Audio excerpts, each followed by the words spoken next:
சென்னைக்கு தென்கிழக்கே 150 கிலோமீட்டர் தொலைவில் தற்சமயம் புயல் இருக்கிறது. இந்த புயலானது வானிலை ஆய்வு மையம் சொல்லியதன்படி இன்னும் 3 மணி நேரத்தில் ஆழ்ந்த காற்றழுத்த தாழ்வு மண்டலமாக மாறக்கூடிய வாய்ப்பு இருக்கிறது. அதாவது புயல்ல இருந்து அது பலவீனமாக இருக்கும். அதற்கு இரவு நடுஇரவு அல்ல காலை காற்றழுத்த தாழ்வு மண்டலமாக இன்னும் பலவீனமாகி அநேகமாக நாளைக்கு நார்மல் கோர்ஸ்க்கு வரக்கூடிய ஒரு சூழ்நிலை வரும். இன்றைக்கு கடலோர மாவட்டங்களில் மதியம் 12:30 மணிக்கு மேலாக பெரும்பகுதி மழை இல்லை. மழை இருந்தாலும் தூறலாக இருந்தே ஒழிய மழை 1 சென்டிமீட்டர் இல்லாத அளவுக்கு தான் மழை பெய்திருக்கிறது.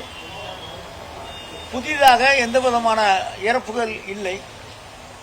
ஏற்கனவே நேற்று உண்டாக்கி வைக்கப்பட்ட மையங்கள் தங்குமிடங்கள் தொடர்ந்து செயல்பட்டுக் கொண்டிருக்கிறது.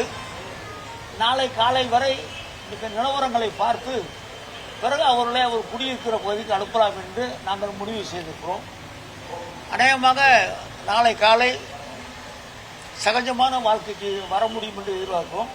இன்னும் ஒரு 3 மணி நேரம் கழித்து புயலுடைய வீச்சு குறையும் என்று வானிலை ஆய்வு மையம் சொல்லியிருக்கிறார்கள்.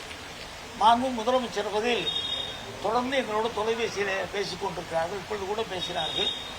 பேசி நிலவரம் என்ன, எந்த பகுதியில் மழை பெய்கிறது, சென்னை எப்படி இருக்கும் என்பதையெல்லாம் மாண்பு முதலமைச்சர்கள் மத்தியில் கேட்டு தெரிந்து கொண்டிருக்கிறார்கள். அவருடைய கவனம் இதில் அக்கறையோடு இருக்கிறது.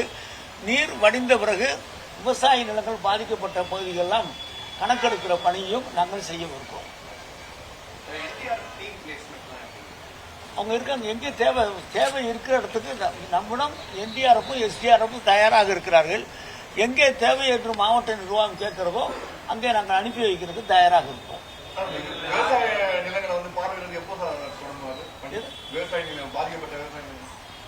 இன்னொரு 2 நாள் 3 நாள் தண்ணீர் மழை தண்ணீர் அதில் இருக்கிற வடிந்த பிறகுதான் அந்த பயிரினுடைய நிலைமையை பார்த்து அதன் மீது கணக்கெடுப்பு பணிகளை வருவாய்த்துறையும் விவசாயத்துறை அதிகாரிகளும் சேர்ந்து அந்த கணக்கெடுப்பு பணிகளை செய்வார்கள். அதேதான் காலையில சொன்னதே பெரிய பாதிப்பு சதவீதம் எந்த அளவுக்கு சார்? ஏன்னா அதிகமா இருக்கிறதுனால ஏற்கனவே 33.5% பாதிப்புன்ற மாதிரி அளவீடு எதுவும் புரியல. பாதிக்கப்பட்ட இடத்துடைய பாதிப்புடைய அளவு சதவீதம் வந்து இவ்வளவு பாதிச்சிருந்ததா அந்த இழப்பீடு வழங்கப்படும் இல்ல 33%. அதாவது பயிருடைய பாதிப்பு 33% பாதிச்சிருந்தா தான் நம்ம பணம் கொடுக்க முடியும். மத்திய அரசாங்கத்துக்கு கேட்க முடியும், நம்மளும் பணம் கொடுக்க முடியும்.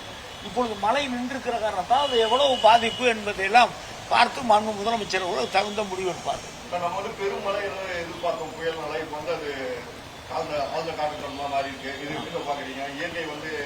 இயற்கை வந்து நேரா நமக்கு கடலோரம் வந்திருந்தா நமக்கு திருநெல்வேலி தூத்துக்குடியெல்லாம் நிறைய பாதிப்பு வந்திருக்கும். அப்படி இல்லாம நேரம் அது இலங்கைக்குள்ள போனதால நம்ம அந்த தென் மாவட்டங்கள் தப்பிச்சிருக்கு. அது இப்படி ஓரமா வரும்போது கடற்கரை ஓரமா மழை பெய்திருக்கிறது.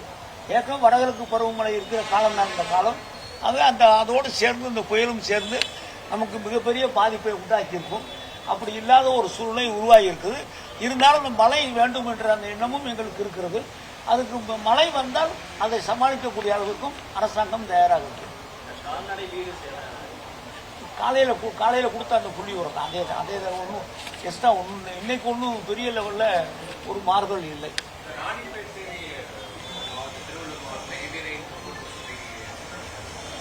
ஹெவி ரெயின்ல அவங்கள மிக கனமழை அப்படின்னு அவங்க ஒரு ஸ்ட்ராட்டஜி ஒரு மார்க் வச்சிருக்காங்க. அதை சொல்லிட்டு இருக்காங்க.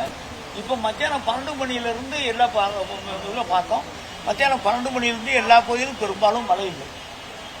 நம்ம சென்னையிலே இன்னைக்கு சாயங்காலம் மழை இருக்கும் பயந்தோம்ல. மழை இருக்கு, சாரல் இருக்கும், இருக்கும், காற்று இருக்கும். இன்றைக்கும் நாளைக்கும் காற்று இருக்கும். இந்த பொதுவாக இரவில் காற்று அதிகமாக இருக்கும். இந்த பீச்சுக்கு போகிற வேலையை விட்டுட்டு கொஞ்சம் வீட்டில் இருந்தால் நல்லது. பூரா பார்த்தீங்கன்னா பீச்சில் தான் நிற்கிறாங்க பூரா பேர். அது சின்ன குழந்தையிலும் கூட்டு வந்து வச்சுக்கிட்டு இருக்காங்க. பிளே ஸ்டோர் மற்றும் ஆப் ஸ்டோரில் இருந்து பாலிமர் செயலியை QR கோடு மூலம் பதிவிறக்கம் செய்யுங்கள். செய்திகளை உடனுக்குடன் பெறுங்கள்.